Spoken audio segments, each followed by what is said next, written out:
What's going on, everyone? Juicebags here, and welcome back to some Dungeon Defenders 2 and another defense spotlight. This is a version 2.0 of the Frostbane Fissures, and although the old Frostbane Fissure build still works, if you have aspirations for pushing super high in Onslaught, you might want to make a few changes to your Fissures to help you get through the struggle.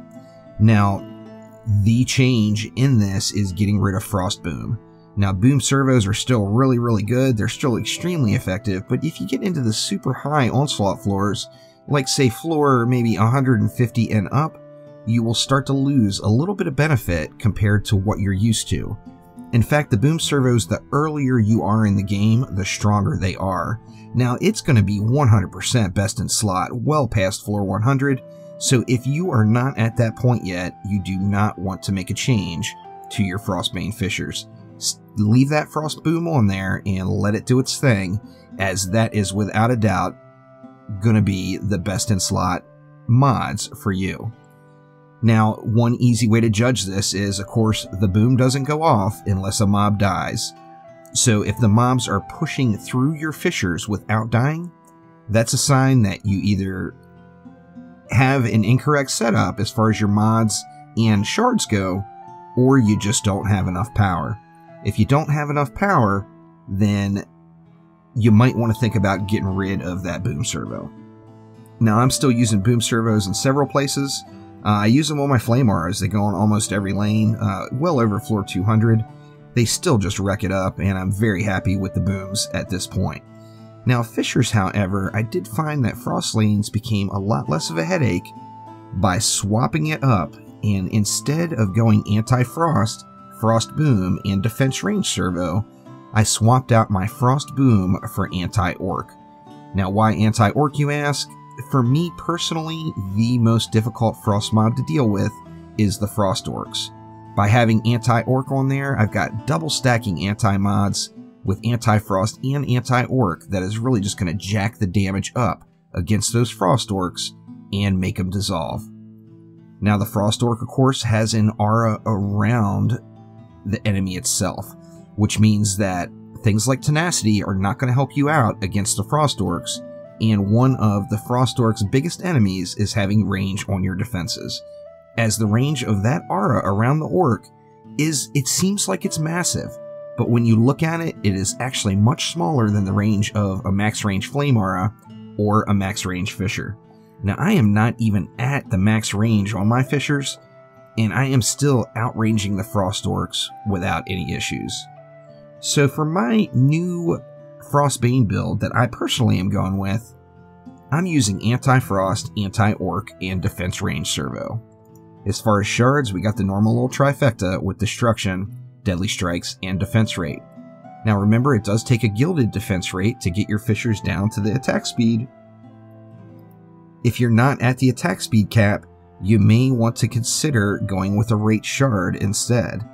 If you don't have your fissures down to every 0.38 seconds, you may be too far away from the cap to really maximize the utility of this defense.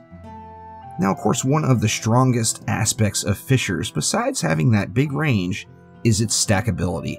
Fissures can be stacked right on top of each other. In fact, in this situation, we've got 180 DU spent, which we know that every single lane in the game has at least this much DU if you divide the lanes evenly.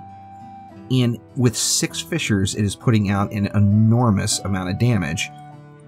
In this setup, it just annihilates frost mobs. It's just going to tear them up. You're not going to have a problem with those frost lanes anymore, and you're going to have to start looking, or you'll start looking to other lanes to be the lanes that are your trouble lanes that you want to watch constantly, as the frost lanes will just no longer be an issue.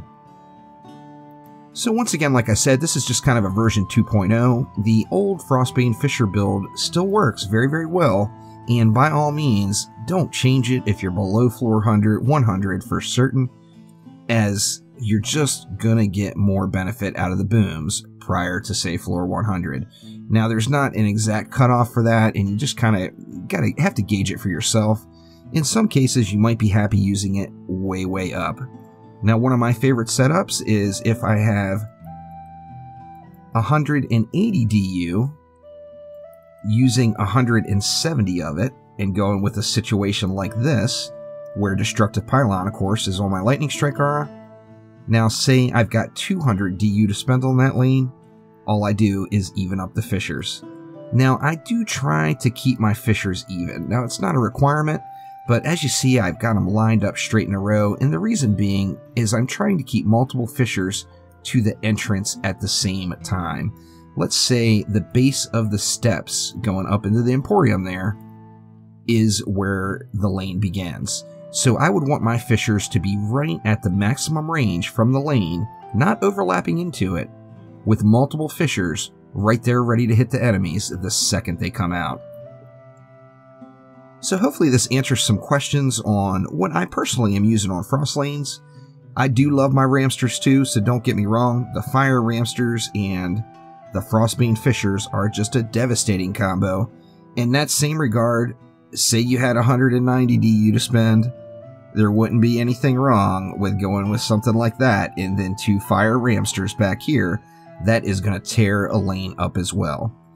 Now, we've all got our favorite defenses. We all know I love ground traps, auras, and nodes, and that makes the Fissure just kind of a natural draw for me, and it does become an absolute incredible addition to any of your builds. Once again, that stacking is a huge issue, and in addition to that, you can easily stack it with other stuff just as readily, so you can turn, say, a Flame Aura Lightning Strike Aura build into a Flame Aura Lightning Strike 2 Fissure build that just puts out a devastating amount of pain. So once again, thank you all very much for watching. I do appreciate all the support everyone brings to the channel, and I hope to continue to bring more hero spotlights and guides to you in the future. So let me down in the comments below if there's any particular aspects of DD2 that you would like to see a guide on. Make sure to always check my hero spotlights playlist and my guides and tutorials playlist, as I do keep those playlists up to date and all the information on them is current. So those 2 playlists should be your first stop. If there's something that you want to know about with the game that isn't found there, let me know down in the comments below and I'll do my best to get working on it. So thanks again, and I will see you next time around. Take it easy.